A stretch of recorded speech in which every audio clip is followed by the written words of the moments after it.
में डिवाइड कर देना होता है। 1 डिग्री जो है वो 1% जो है आपकी 360 डिग्रीज को कवर कर रही होगी, ठीक है। यानी कि आपकी कोई भी वैल्यू बता रहे हैं जी 1% है तो वो 360 डिग्रीज़ में आ जाएगी, ठीक है। तो यानी अब मैं इसकी जो है ना एग्जांपल, प्रॉपर एग्जांपल, क्योंकि यहाँ पे ये पूरी नहीं लिखी हुई ना स्टेटमेंट है, आप लोगों को समझ नहीं आएगी, इसकी प्रॉपर अलग से एग्जांपल बाद में बताऊँगी। तो सबसे पहले हम लोग नेक्स्ट देख लेते हैं हिस्टोग्राम। ये करना किस तरह से है, वैसे सॉल्व करने की अब ज़रूरत तो नहीं है, लेकिन आप लोग को एटलीस्ट आना चाहिए पाईग्राफ, ठीक है, कि होता है किस तरह से। हिस्टोग्राम देख लेते हैं। हिस्टोग्राम भी आपकी जो है वो यानी ये वो डाटा ज़्यादा रिप्रेजेंट करिए जो स्प्रेडेड फॉर्म में होता है। फॉर एग्ज़ाम्पल मैं बोलूँगी 2017 में या फिर 17 से लेकर 17 के मिड से लेकर 2018 के मिड तक क्या डाटा था, 2018 के मिड से 2019 के मिड में क्या प्रोग्रेस थी, ठीक है। तो ये चीज़ आ जाती है। फ़र्ज़ करें मेरे पास कोई भी चीज़ है, हाइट, यहाँ पर स्प्रेडेड फॉर्म में। अब चलो पहले मैं आपको बताती हूँ ये वाला, फिर मैं उसमें डिफरेंस बताऊँगी। तो सबसे पहले हम लोग ने देखना है कि इसमें भी बार्स हैं। आप लोग अब देखने में लग रहा होगा यार ये तो बार्स ही हैं, क्या डिफरेंट है, ठीक है। जैसे वो थी कॉलम और बार ग्राफ, ठीक है।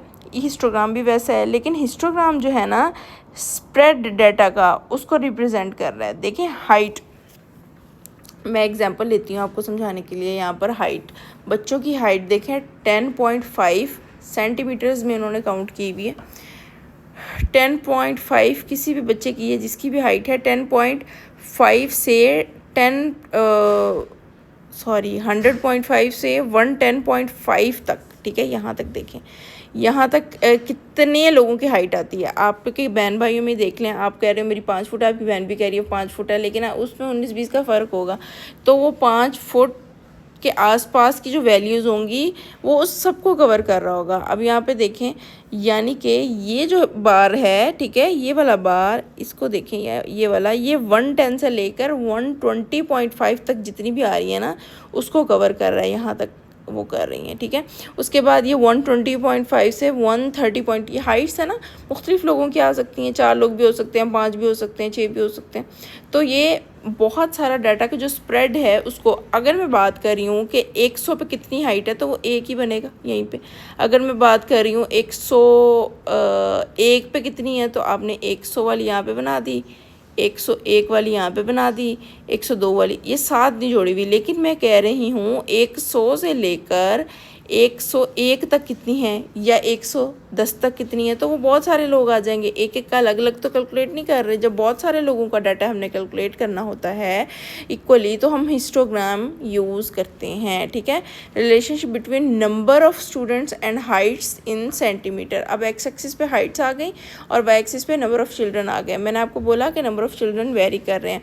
अब 100 से लेकर 110 तक ये जो बार है ये बता रहा है जी 15 लोगों की इसमें हाइट आ रही है। 110 से लेकर 120 तक 18 बच्चों की इसमें हाइट आ रही है, ठीक है। 120 से 130 तक ये जो बार है ये आपको 12 बच्चों की हाइट दे रहा है हिस्टोग्राम। तो ये आपका स्प्रेड ऑफ डाटा को स्प्रेड ऑफ न्यूमेरिकल डाटा को रिप्रेजेंट करने में मदद दे रहा है। बार ग्राफ क्या था, मैं उस पर वापस जाती हूँ। वो आप देखो एक स्पेसिफिक ईयर की बात की गई है, उसी साल की बात की गई है, ठीक है।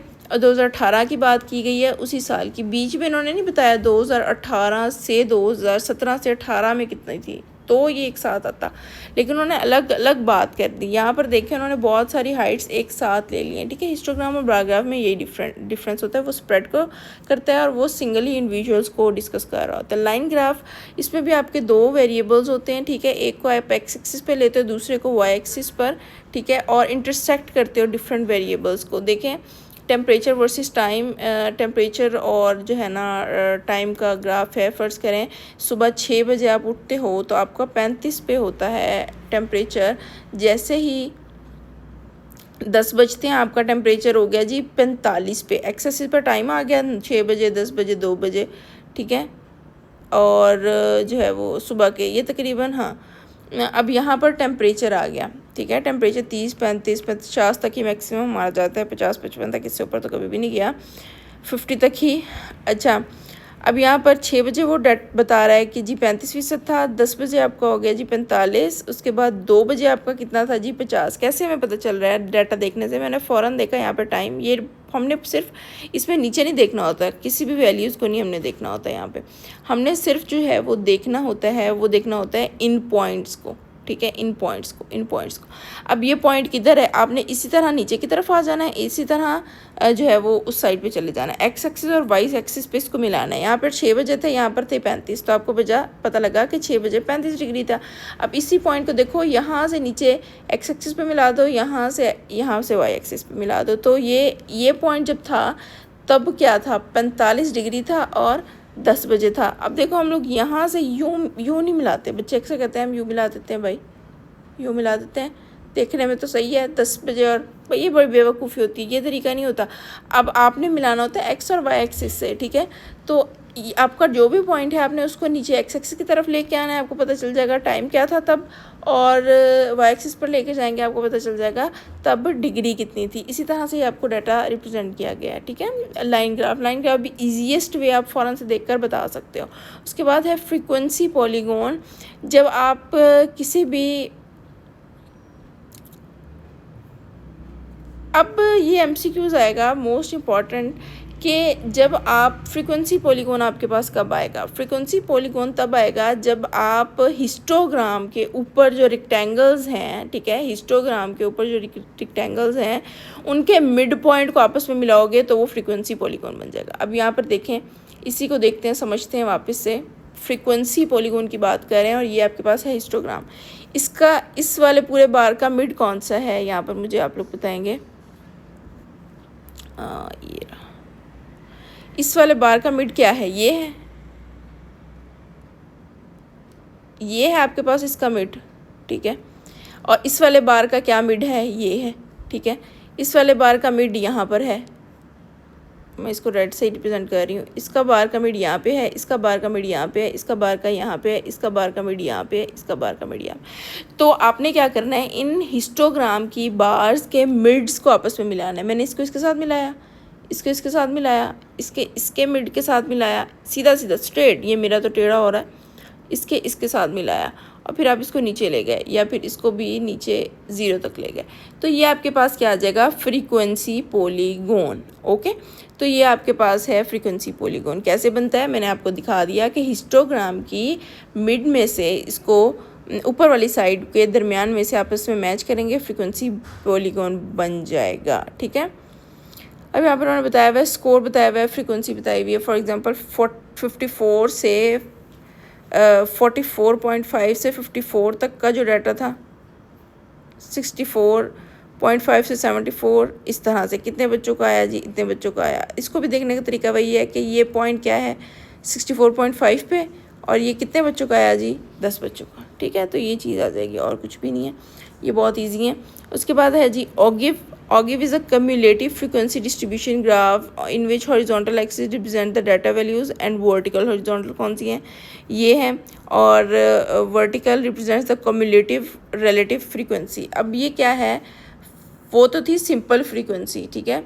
अब OGIF डाटा जो है वो कम्यूलेटिव फ्रीक्वेंसी को रिप्रेजेंट करता है। कम्यूलेटिव फ्रीक्वेंसी क्या होती है? ये होती है कलेक्टिव फ्रीक्वेंसी, और ये हम लोग आगे जाएंगे ना, जब मीन मीडियन मोड पढ़ेंगे तब आप लोग को समझ आएगी कि जो है कम्यूलेटिव फ्रीक्वेंसी क्या होती है। तो अब आपने ये सिंपल याद रखना है कि क्लास बाउंड्रीज, ठीक है, ये ग्राफ जो है हॉरिजॉन्टल एक्सिस में रिप्रेजेंट कर रहा होता है क्लास बाउंड्रीज़ को, ठीक है। ये क्लास बाउंड्रीज़ हैं 1 से 9 तक, 10 से 19 तक, ये भी रेंज ऑफ वैल्यूज़ डिस्कस कर रहा है।